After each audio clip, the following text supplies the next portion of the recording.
On the far western coast of the continent, high atop a rocky promontory overlooking the Sunset Sea, sits Casterly Rock, ancestral seat of House Lannister.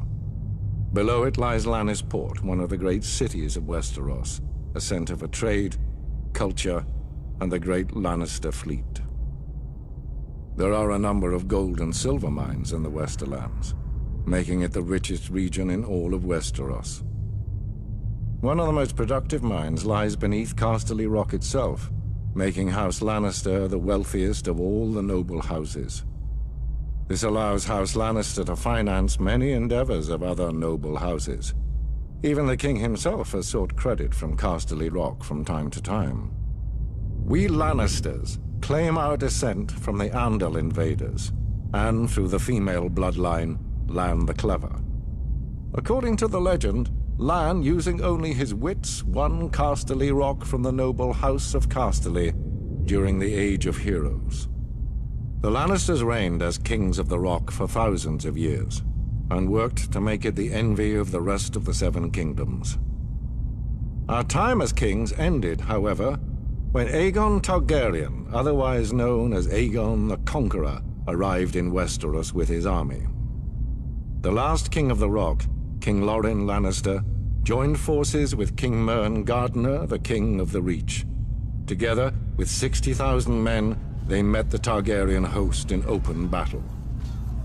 History tells us that Aegon unleashed all 3 of his dragons, slaughtering 4,000 men at what came to be known as the Field of Fire. King Mern himself was burned alive that day, and House Gardener turned to ash with him. Seeing both the threat and opportunity the Targaryens represented, Loren wisely surrendered and aided Aegon in his further conquest of Westeros. The Lannisters were thus appointed Lords Paramount of the Westerlands and Wardens of the West, titles we hold to this day. Let us be clear, though. It is neither luck nor royal favor that makes our house prosperous. There have been times in our history where some have thought us weak, lazy, or opulent.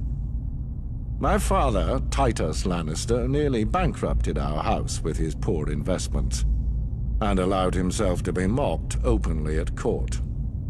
When our vassal, the Rains of Castamere, dared to rise up against the Lannisters, they learned how dangerous it can be to taunt a lion. I, Tywin Lannister, led the assault on Castamere to put down this rebellion. I made an example of them, to anyone who doubts our might. They even made a quaint song about the fates of the Rains of Castamere. Sadly, there are no Rains left to hear it. Today, the Golden Lion of Lannister is rightly admired and feared throughout the Seven Kingdoms. Our words are, "Hear me roar." But there are other words that should be remembered when crossing a lion of Casterly Rock. A Lannister always pays his debts.